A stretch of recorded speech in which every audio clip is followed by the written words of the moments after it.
কম খরচে মজাদার রান্না করতে চান তাহলে রেসিপি আপনার জন্য। বর্তমানে মাছ মাংসের যে দাম তার থেকে বেটার এরকম মজাদার অল্প টাকায় রেসিপি তৈরি করে বাসায় রান্না করে খাওয়া। রেসিপিটা দেখে নিন, খুবই ইউনিক একটা রেসিপি। প্রথমে আমি এখানে 1.5 কেজি মসুরির ডাল নিয়ে নিচ্ছি। সেম সমান 1.5 কেজি নিয়ে নিচ্ছি মুগ ডাল। ডালগুলো আমি আগে থেকে 1 ঘন্টা ভিজিয়ে রাখছিলাম, আপনারাও ভিজিয়ে রাখবেন। 100 গ্রাম মতো আদা জুলিয়েন করে এখানে দিয়ে দিচ্ছি। 250 গ্রাম টমেটো পাতলা স্লাইস করে দিয়ে দিচ্ছি। 1.5 কেজি আলু এখানে সুন্দর করে আমি সেম পাতলা স্লাইস করে দিয়ে দিচ্ছি। এখন পরিমাণ মতো লবণ দিয়ে দিচ্ছি। আমি প্রথমে যে কোনো খাবারে লবণ একটু কম রাখি, পরে লাগলে আবার দেওয়া যায়। এখন দিয়ে দিচ্ছি 1 টেবিল স্পুন একটু বেশি হলুদের গুঁড়া, অল্প একটু রসুন কিমা। এখন এগুলি সুন্দর করে মিক্স করে নিব। এরপর দিয়ে দিচ্ছি অল্প একটু সয়াবিন তেল, খুবই সামান্য পরিমাণ। এগুলি দেওয়ার পর আমি এখানে পরিমাণ মতো পানি দিয়ে দিব। পানির পরিমাণটা একটু বেশি দিতে হবে, কারণ এটি অনেকক্ষণ ধরে বয়েল করতে হবে, সেজন্য। দেখেন আমি ডালের মধ্যে কি পরিমাণ পানি দিছি। এই পরিমাণ পানি দিয়ে আপনি ডালটা সুন্দর করে বয়েল করে নেবেন। ডালটা যখন আপনার প্রপার বয়েল হয়ে যাবে এরকম, আপনি ঘুটনি দিয়ে ভালোভাবে ডালটা ঘুটে নেবেন, একেবারে মিহি করে নেবেন। তাহলে ডালটা খেতে ভালো লাগবে, দেখতেও সুন্দর লাগবে। আমি ডালটা এখন সুন্দর করে ফেটে নিচ্ছি। আপনারাও ডালটা সুন্দরভাবে ফেটে নেবেন।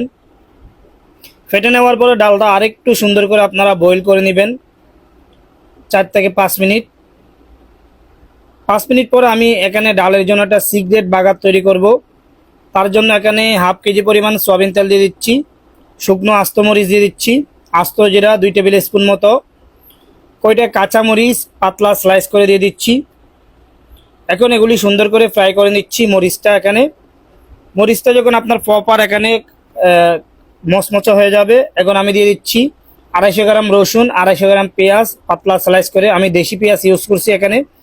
পেঁয়াজটা যখন মোটামুটি কালার চলে আসবে, 1 টেবিল স্পুন মরিচের গুঁড়া, 1/2 টেবিল স্পুন হলুদের গুঁড়া দিয়ে দিচ্ছি বাগারের মধ্যে। এটা দেওয়ার কারণে ডালের কালারটা অনেক সুন্দর আসবে।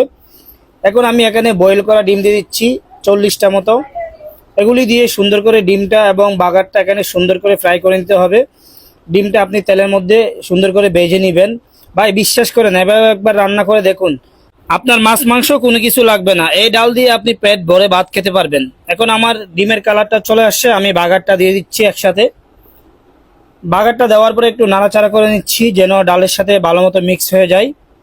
একটু আপনারা সুন্দর করে ভালো মতো নাড়াচাড়া করে নেবেন। দেখেন এখন মোটামুটি মিশে গেছে বাগারটা ডালের সাথে। এখন একটু ধনিয়া পাতা চপ করে দিয়ে দিচ্ছি, বেশি না 100 গ্রাম মতো ধনিয়া পাতা চপ করে দিয়ে দিচ্ছি। 1 টেবিল স্পুন জিরার গুঁড়া দিয়ে দিচ্ছি। ভিডিওটা একটু স্কিপ হয়ে গেছে। এগুলো দিয়ে আরেকটু নাড়াচাড়া করে নিচ্ছি। আমার ডালটা এখন তৈরি হয়ে গেছে। এখন আমি চুলা থেকে নামাই নিব। চুলা থেকে নামানোর পরে আপনার বাসায় যদি একটু মেথি পাতা থাকে, মেথি পাতা দিয়ে দিবেন, তাহলে গ্রান এবং ফ্লেভারটা অনেক ভালো আসবে। ভাই বিশ্বাস করে একবার ডালটা বাসায় তৈরি করে দেখুন, আপনি পুরোপুরি মুগ্ধ হয়ে যাবেন। এইরকম নিত্য নতুন রেসিপি পেতে চাইলে আমার পেজটা ফলো দিয়ে সাথে থাকবেন। আজকে এই পর্যন্ত। ভিডিও ভালো লাগলে লাইক কমেন্ট শেয়ার করে যাবেন। আল্লাহ হাফেজ, আসসালামু আলাইকুম।